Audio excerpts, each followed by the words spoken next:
Hey guys, welcome to Tech Tuesday under the new Tech Tuesday with Foresight powered by ProCare. And Jane and I, we're going to be talking about age tech and aging technology and AI and senior living. And so it should be a fun, interesting conversation. But before we get started, this.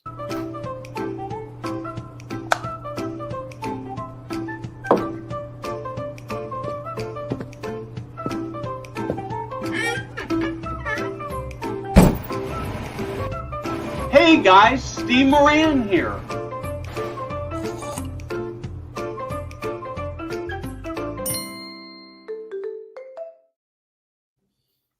So Jada, Hello. when we were planning this show and you and I were talking, one of the things that sort of inspired this conversation is that coming off of Nick, was it last week or 2 weeks ago?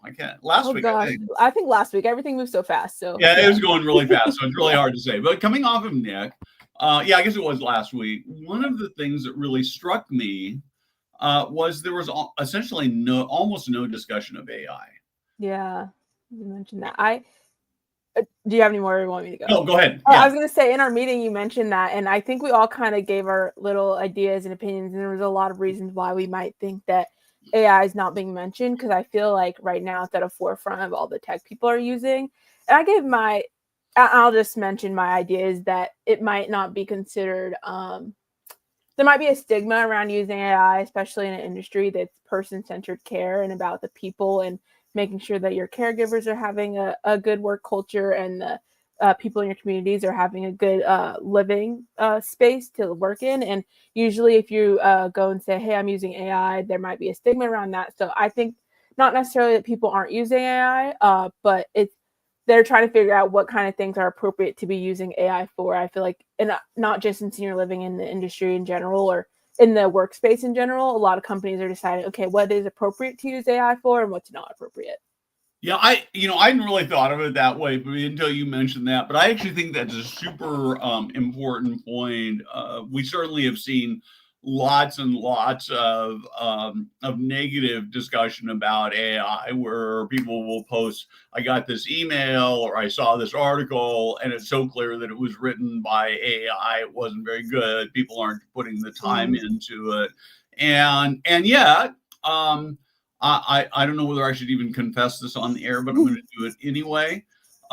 Almost every single article that I write, I don't think this is true with Jack Cummings' article, but almost every single article I write gets run through AI. And so what do you use it for? Yeah. So I've never been accused of somebody coming back and saying, "Hey, that looks like that article was written by AI," because they were never written by AI.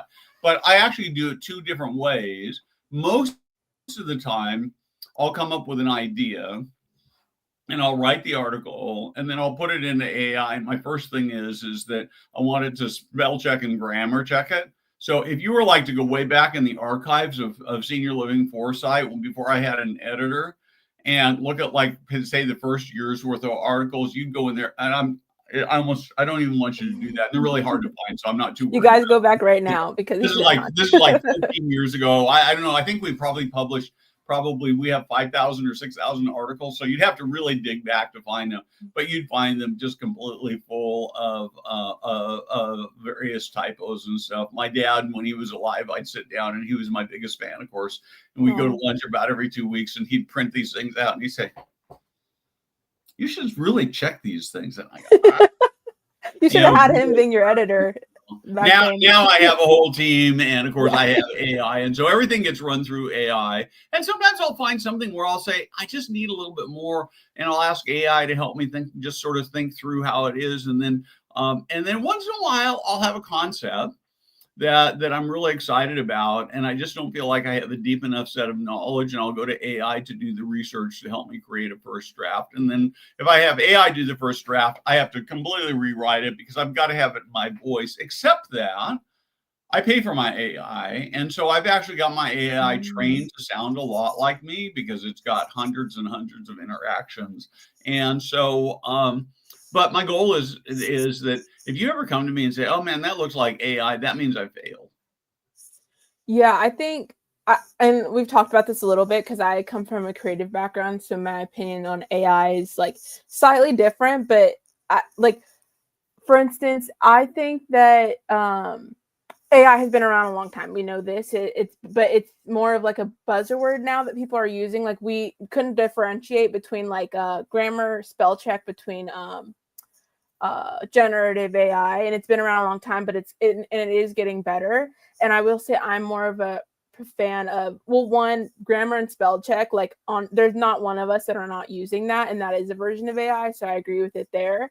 I do steer away from generative AI just because I know even now there's lawsuits, and I'm not up to date, so I can't really speak on those about like how they acquired material to make these I don't know what the other name outside of AI is. It's like the system they're using to create the word processing. I'm not sure what it's called, but a lot of like people, like artists that have had their music stolen or their work stolen, I feel like should be fairly compensated for that, because pirating work is a whole conversation in and of itself.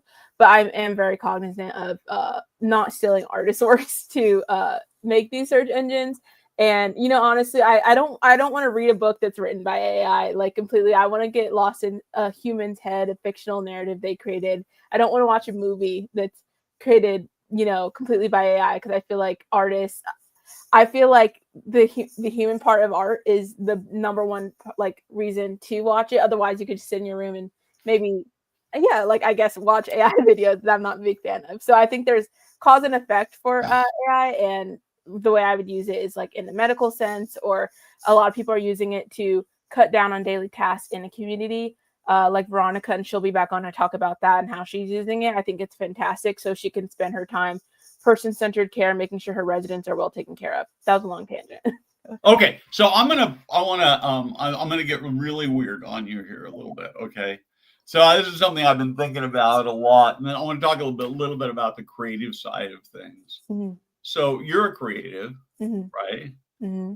And as you create things, the creations that you create are ultimately take place because of all the things that you've read and watched and thought about and consumed and all that stuff, Mm-hmm. which is exactly what AI does. But does AI think, or does it like? Maybe I'm not versed on it. I would have to talk to like an AI expert that creates these engines. Does it think, or does it see patterns of stuff? Like what is thinking? You see, that's where we're getting philosophical, Steve. I don't know what thinking is like. And then you're like, well, is AI going to get to a point where it's our brain? I don't know. I don't think it's at that point, and I hope not, because I feel like humanity, like, I'm not sure if we're ready to go up against machines that could have a lot more access to information off the tip of their. Well, I mean, in fairness, I do think that human brains have a very unique ability to make leaps that AI doesn't have. Mm-hmm. So when you come to logical things, I think that AI has this ability to see logical things that human brains can't see. But I think that there are illogical things, creative things, idea things that AI, because as you're right, it's processing, and particularly it's based on what the input, what popular sentiment on the internet, right? So last week when we were at Nick, Joe Coughlin, who we're going to have on in a few weeks as a guest, he went to AI and asked it to create sort of like a display or a print ad of what senior living should look like, and so it created this beautiful little setting of 4 white-haired white ladies sitting around a coffee table. I think they had glasses of wine in front of a fireplace. Yeah. And he said, and his point to this was that so this is where we come back to this creative in question, is AI like a brain? Is he said the reason that's what AI comes up with is because that's the predominant view of senior living on the internet. And so it's just capturing what people are thinking about. And this is the predominant view, and that's what you get.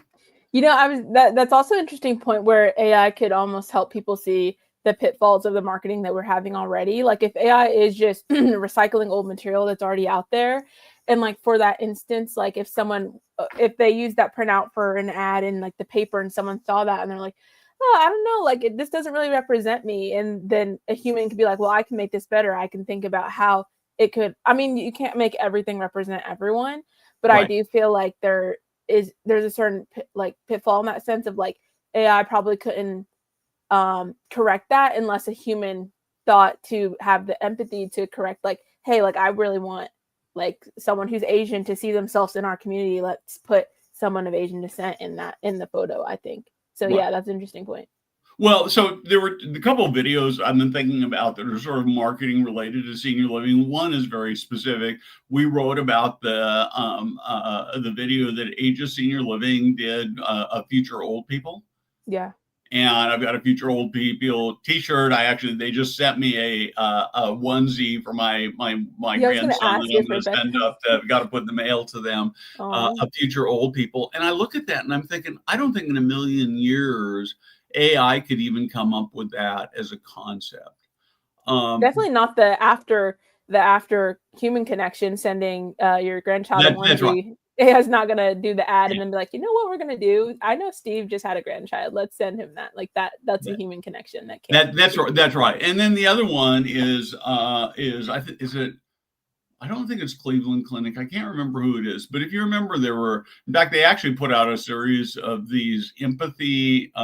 It was a hospital system that put out these empathy videos where it would show people walking in various places, and then it would have thought bubbles, just had a new baby, Mm, father's on hospice about to die.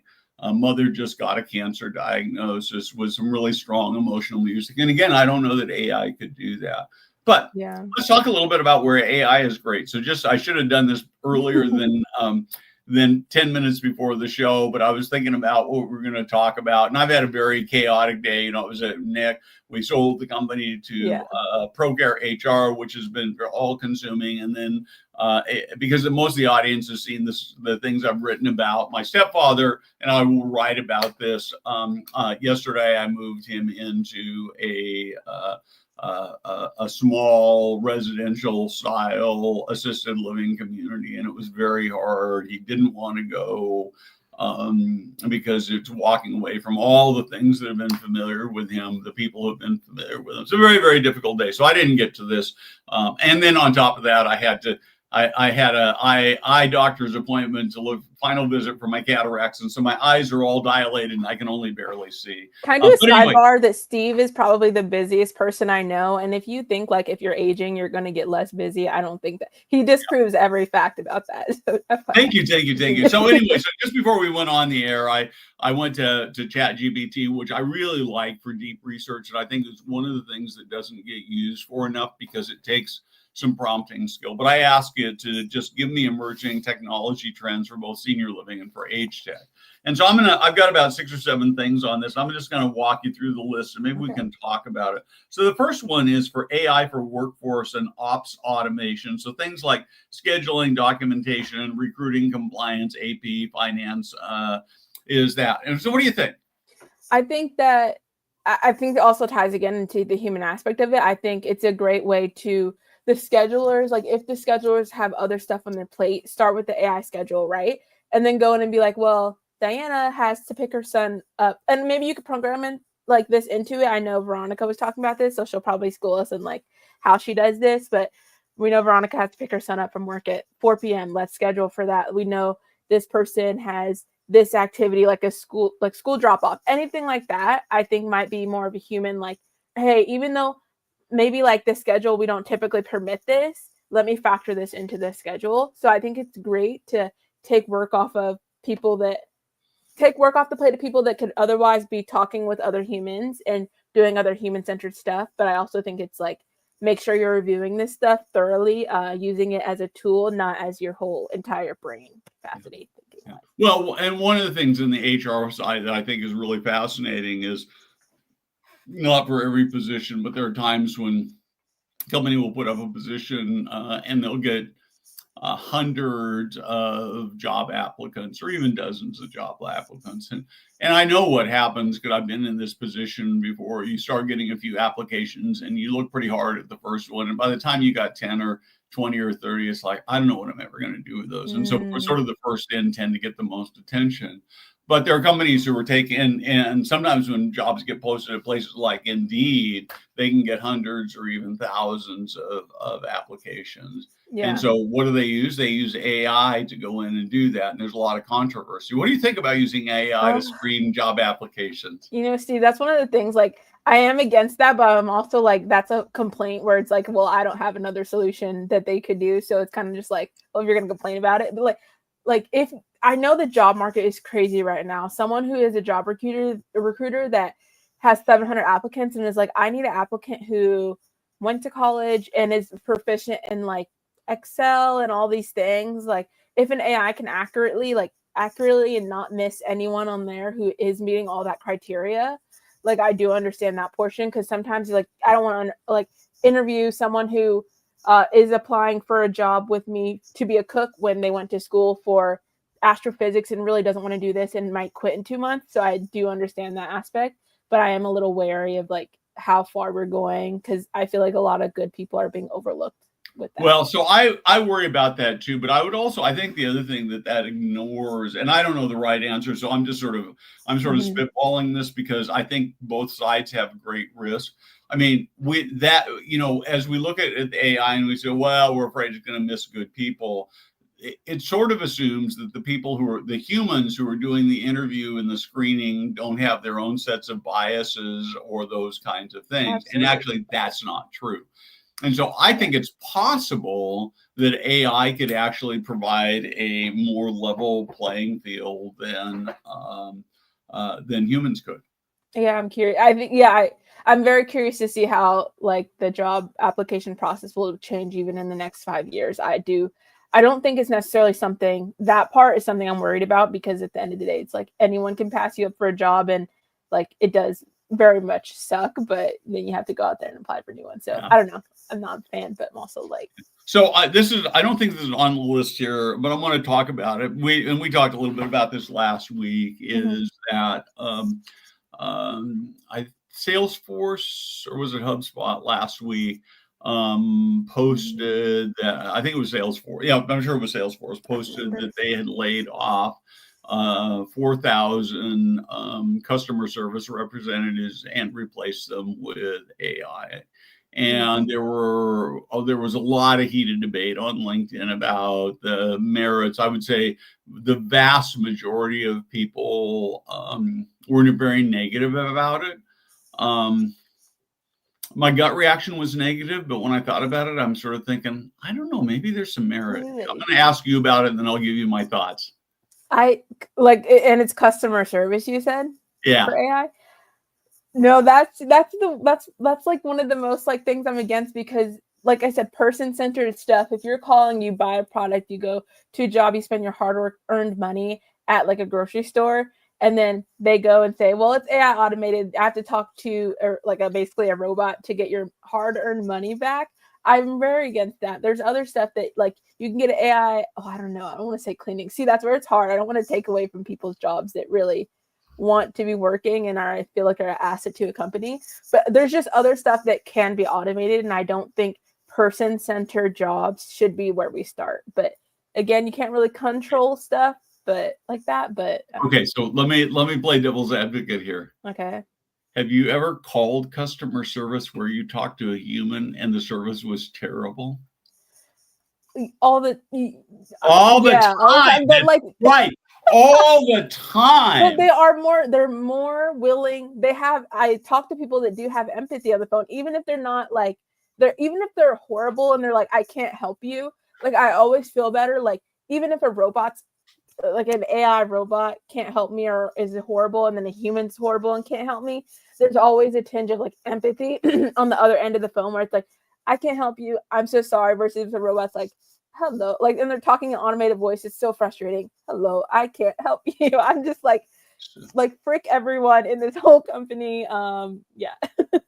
So yeah, I hear what you're saying, but I have to tell you. So several a year or so ago, we were looking at doing an event, and we needed a platform to sell tickets. Hmm. And Rebecca on our team was doing some research. I was on doing a little bit of research, and I came across a platform that I thought had some really interesting aspects on it. And so Hmm. I went in, and they had a chat function that was clearly, I mean, they labeled it, wasn't trying to hide it, that was AI driven. And I had a bunch of questions, and it was polite. It answered everything I wanted it to answer, and it was all AI. And I thought, all I really care about is getting the answers right. And Hmm. if the AI can do it better than humans, I'm okay with that. Now, I do think that it always has to be backed up with humans. I think I actually think the reason people hate AI customer service is Hmm. because the AI is not programmed well. Frankly, Yeah. if you look at senior living chatbots, I find them to be almost universally frustrating because if you go in there and you say, "So how much does it cost?" The response is, "Put your name and phone number in, and we'll call you." Yes, because Well, they're what kind sales of AI. fear do They you have? use yeah, Put your name and phone number in, and we'll call you. No, I want you to answer my questions so I know yeah, whether to trust you. And most of those basic questions, if you program your AI right, people will feel supported, and they'll be a lot more likely to put their name and phone number and email in. I think. I don't know. yeah. I think it's also like a problem of false marketing and what you're marketing to people that your AI is capable of. You're going on a website for customer service and they're like, okay, our AI bot can help you put all your information in here. And then you do that. And then they say, well, now either one, wait for a human, which you could have said all this to a human already, or two, it's just like an AI. It's like, well, X, Y, and Z, but has no answer for any of this stuff. Like it's just false marketing, which I think is more of the issue that people are mad about. It's like, what are you telling people that this product that I'm delivering to you can do or is capable of? Yeah, I agree. The other place I'm seeing AI, and it's really interesting right now in the senior living space, very specifically, Mm-hmm. is sort of fall detection, motion sensor, and those kinds of things. It Mm-hmm. used to be that for a long time, Safely You was sort of the game to beat. They had this camera-based technology that sat in bathrooms. Specifically memory care nursing home memory care bathrooms, and would look for fall detection. It was really good technology, did a really nice job. But it seems like every conference I go to, or just where there are trade show booths, or even like at Nick, I probably talked to 4 or 5 different people, and we've had a couple of people on Tech Tuesday, right, who have various sensor technologies. It's really messy right now, but the idea that you can put a sensor in a room and see when somebody gets out of bed, when they fall, their levels of activity, when they go to the bathroom, how long they're there, when they come out, and we start collecting all this data that ultimately allows us to build a data picture of behaviors and then track changes in behavior over time, seems like a really, really powerful way to use AI. Thoughts? Yes, I think that's my number one. Like if I can support AI in anything it's doing, it's in medical cases or in safety cases that really it is helping people. It's not taking away, like I think I brought this up a while ago about how people are saying that we're going to get to a point soon that AI can detect early skin cancer from people that say that they are housebound and they can't leave the house, but they have something that's been bothering them where otherwise they'd be like, you know what, I can't leave, it's fine, I'll address it next time, like a few months from now when I'm able to have someone take me to a doctor's appointment. They can take a picture from home and take that and have it saying like, no, you should go in and see a doctor in person. I think that is fantastic. I think it's helping save lives, prolong people's lives, and add to the quality of people's lives. I don't see how, and I don't think anyone could be.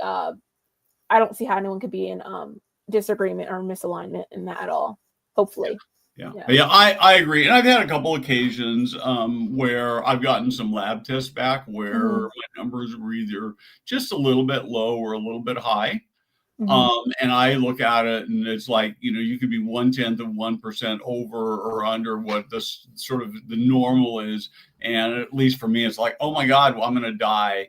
And even when the sort of the thing says, well, you so then you call up your doctor and you say, can I talk to you about this? And he says, yeah, I'll get back to you in 2 weeks. And so then you're sweating all this. But what I've started doing is taking those reports. I'm getting a PDF, and a lot of people would not want to do that because they care about privacy. I don't think we have any privacy anyway. My medical history, if you want to look at it, you can. It's not very interesting. It's just the usual stuff that comes along with getting older, right? So it's sort of boring. So anyway, I put this stuff into ChatGPT and said, what does this mean? And and then it comes back and said, well, this is what the data says, and yeah, it's below, but it doesn't matter. You're okay, and you're going to still live to 128, and that's very helpful. And I personally, I know maybe people would have a problem with that because they're like, you should wait for your doctor. I personally don't, because I feel like medical anxiety and health anxiety is a real thing for people, and it can be debilitating when you're waiting. Like, if you get your results early, sometimes doctors, the healthcare system is very overworked, and they don't have time to get back to you right away. And I think, like, if you get something on Monday and you have to wait till Friday to hear back or get in with your doctor again, I don't see the point. I don't see a problem with waiting. I do think it could misdiagnose you, where it could add to it, but that's also a personal risk you're taking, where you're like, I'm putting my medical information into here. It could misdiagnose or misread this stuff, and I might worry myself even more. So I think it's a personal choice at that point. Yeah. So I want to come back to, we only get about 4 minutes left, and I want to come back to a little bit to AI in senior living, because I feel like it's an area, one thing that we talked about a little bit in show prep, but we haven't really talked about here is, I actually think the other reason that we're having trouble with AI in senior living, and why we saw so little discussion of it at Nick, and we're seeing less discussion at other places, is people look at it and say, man, that's a really powerful tool. It's doing some really interesting things. But they're actually having a hard time figuring out how to actually use it in practical everyday life that actually gives them actionable insights, reduces the workload, gives them the ability to provide better care. Mostly it's still sort of, novelty stuff. It's kind of like, you wouldn't, of course, you weren't even a thought in your parents' eyes when this happened. But when I was probably 14 or 15 years old, there was this magical new piece of technology that was just mind-blowing, amazingly developed, that started coming out. It was called the calculator. And my mom bought my dad a Panasonic calculator for Christmas, and she paid about $350 or $400 for it back then. And it did addition, subtraction, multiplication, division, and square roots. Oh my gosh. And now you can play video games off your calculator now. Yeah, and you would not believe, I remember we drove down to a ski trip, and we had this thing with us, and it took 4 AA batteries, and it had these old, not LED, but these old lights, the display, and so the batteries only last about 4 hours. And we'd figure out how we could turn it upside down and make the numbers look like letters and stuff. And we were just blown away by that stuff. Yeah. And of course, now we've got all this new technology, but I think in some sense, AI is like that calculator. It's, there were places you could obviously you could use a calculator. People still use, now you buy a calculator for 99 cents at the dollar, or $1.25 at the dollar store, right? And it does more than that. Yeah. And I think that's where AI is there, where people are seeing a few things, the novelty, still trying to figure out how to take that technology that was inside that calculator and expand it into something that's usable. But we're all using it. I mean, as always, I think whenever new technology comes around, always be willing to question it, but always be willing to take a chance and hear people out and the use cases and everything like that. I don't think where we are now with AI, it can solve everything, but we do not know how it's going to evolve. I think when it came out, like I said, AI is such a big buzzword. People were using AI like even more than now, because I think people are still trying to figure out how to use it, but they're like, we're using AI for this and this and this. It makes people feel like more high forward and tech forward. And I feel like taking a chance to know, like, do not overpromise and underdeliver, but also letting people know what they're really in for when they're using it. I think we have a lot to go. Like you said, the calculator was when you're 14, and where we are now, I'm not sure like that people then would know, like we're having smartphones that are like as thin as I don't know, not on a paperclip because that's kind of ridiculous, but that we're having a lot of technical advances, and I think people are going to be.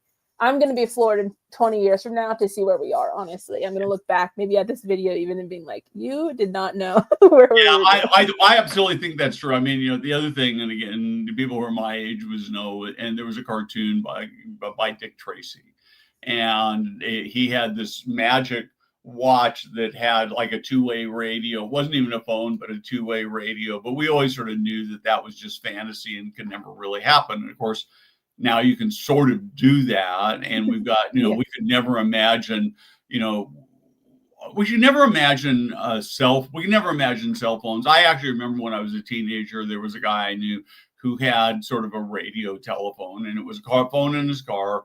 But what he'd do is he'd pick it up and he'd call an operator on a radio channel, and the operator would place a landline and then connect them together. And it was really it was like the very early days of cell phone only were. So anyway, Jada, we're about out of time. Great conversation. And hang on after the show. I guess you know that since you produced it. And we will be back on Friday with another great show. I do want to just mention that Mokar is probably the smartest person who's doing the most innovative stuff with AI and senior living. She runs just small buildings, but she's just in love with AI. She uses it to do incredible things. She's actually going to run a class on Tech 2C in the next few weeks to talk about how to create AI agents.